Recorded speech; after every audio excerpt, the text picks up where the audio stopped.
sini saya akan menjelaskan sedikit tentang penjelasan, penyebaran, dan pencegahan penyakit pes di daerah pesisir. Sedikit sejarah penyakit pes. Penyakit pes adalah penyakit kuno dalam sejarah peradaban manusia. Ia diperkirakan berasal dari Asia Tengah atau Asia Timur.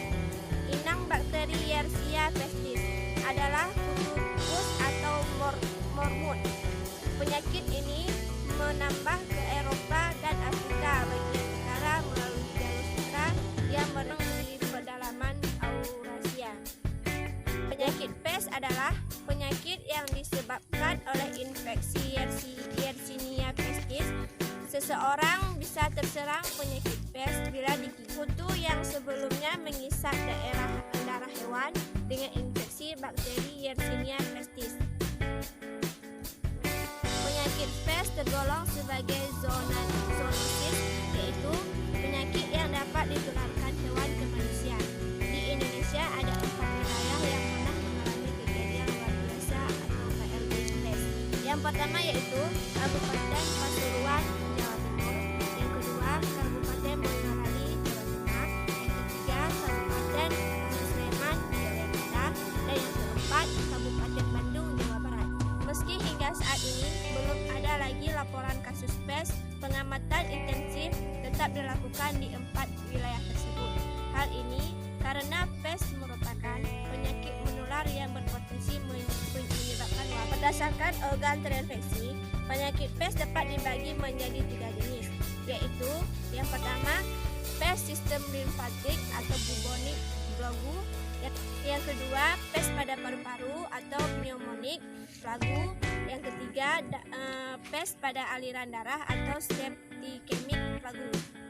Yang pertama, bubonic plague atau pes pada sistem limfatik.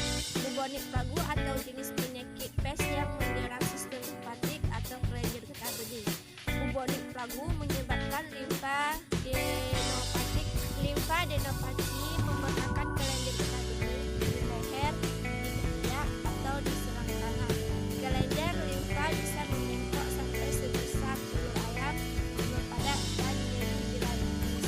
Gejala bubonic plague umumnya muncul 1-7 hari setelah penderita terinfeksi. Keluhan lain yang mungkin muncul pada bubonic plague antara lain: yang pertama demam, yang kedua menggigil, yang ketiga pusing, yang keempat lemas, yang kelima nyeri otot, yang keenam kejang-kejang.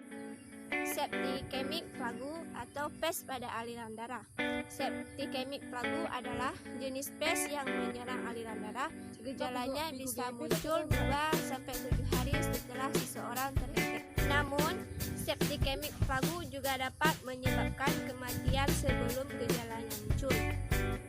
Gejala septicemic plague antara lain diare, mual dan muntah, demam dan menggigil, shock, nyeri perut, tubuh terasa sangat lemas, pendarahan, dan green atau kematian. Yang ketiga, pneumonik plague atau pes pada paru-paru adalah jenis penyakit pes yang menyerang paru-paru. Jenis pes paling jarang terjadi, tetapi paling berpotensi menyebabkan wabah karena dapat menyebar antar manusia lewat percikan lidah atau droplet. Gejala yang dapat dialami oleh penderita pneumonik plague antara lain batuk darah, sesak napas, mual dan muntah, demam tinggi, sakit kepala, nyeri dada, dan lemas. Gejala pneumonik plague bisa muncul dalam hitungan jam setelah penderita terinfeksi, kemudian berkembang sangat cepat. Penderita bisa mengalami gagal napas dan syok dalam 2 hari setelah terinfeksi. Merupakan penyakit yang berkembang dengan cepat. Jika dibiarkan tidak terobati, penderita dapat mengalami kematian dalam waktu panjang setelah gejala muncul. Oleh karena itu, sebaiknya jangan tunda pemeriksaan ke dokter. Pes dapat menyebar dalam mudah di area yang padat, mempunyai sistem sanitasi yang tidak baik, dan area dengan populasi hewan penyerang yang cukup tinggi. Berikut ini adalah beberapa gambaran dari penyakit pes.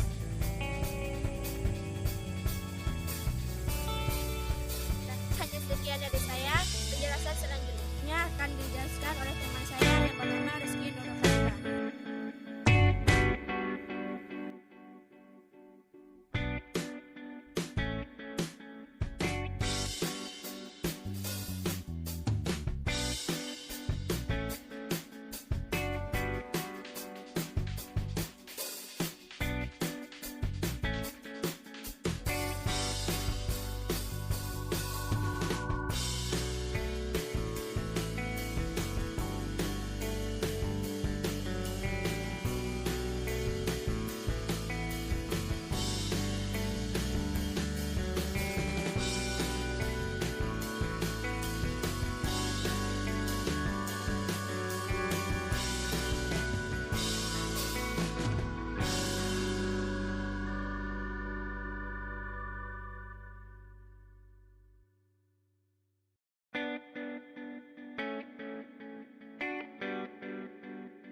Baiklah, saya akan melanjutkan materi yang berikutnya. Pengobatan penyakit pes. Pes merupakan penyakit yang dapat membahayakan nyawa, sehingga harus diatasi sedini mungkin. Pengobatan penyakit pes juga dapat dilanjutkan sampai beberapa minggu setelah gejala mereda. Metode pengobatan yang dilakukan oleh dokter adalah pemberian antibiotik dosis kuat seperti ciprofloxacin, chloramphenicol, gentamicin, doxycycline, decocycline, levofloxacin, methylfloxacin. Selain obat-obatan di atas, pasien juga akan diberikan cairan melalui infus dan bantuan oksigen. Khusus pada pasien yang mengidap pneumonik plague dan isolasi perlu dilakukan untuk mencegah penyebaran. Komplikasi penyakit pes. Pengidap bisa mengalami pembesaran kelenjar getah bening, demam, menggigil, pusing, lemas, nyeri otot, kejang-kejang, batuk darah, muntah, mual bahkan sesak nafas. Berikut ini adalah beberapa komplikasi penyakit pes. Yang pertama, meningitis, menyebabkan pembengkakan selaput yang mengelilingi otak dan sumsum tulang belakang. Yang kedua, gangrene. Kondisi ini terjadi saat adanya bekuan darah pada pembuluh darah jari tangan dan kaki.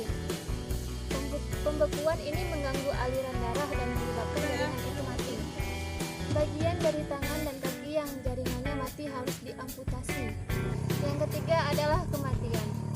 Menurut WHO, tingkat kematian pes bubonik mencapai 30-60% dan selalu mematikan untuk jenis pneumonia plague. Jika tidak segera diobati, kebanyakan orang yang mendapatkan pengobatan antibiotik segera selamat penyakit pes. Tapi yang tidak diobati akan memiliki tingkat kematian tinggi. Selanjutnya adalah pencegahan penyakit pes. Sayangnya, hingga kini belum ada vaksin yang efektif melawan pes. Untuk itu, kamu wajib melakukan tindakan pencegahan untuk menghindarkan komplikasi penyakit pes. Terutama jika kamu tinggal atau menghabiskan waktu di daerah penyakit pes yang sering atau pernah terjadi, kamu bisa melakukan beberapa hal ini. Yang pertama, menjaga kebersihan lingkungan. Kamu wajib membersihkan area bersarang hewan pengerat yang potensial seperti tumpukan sikat, batu, kayu bakar, dan sampah. Yang kedua, jauhkan hewan peliharaan dari kutu. Kamu bisa menanyakan kepada dokter hewan mengenai kesehatan hewan peliharaan serta produk yang bisa membasmi kutu pada binatang. Dan yang ketiga adalah menggunakan obat nyamuk. Awasi anak-anak dan hewan peliharaan pada saat menghabiskan waktu di luar rumah dengan menggunakan anti nyamuk. Dan yang ketiga adalah menggunakan obat nyamuk. Awasi anak-anak dan hewan peliharaan pada saat menghabiskan waktu di luar rumah dengan menggunakan anti nyamuk.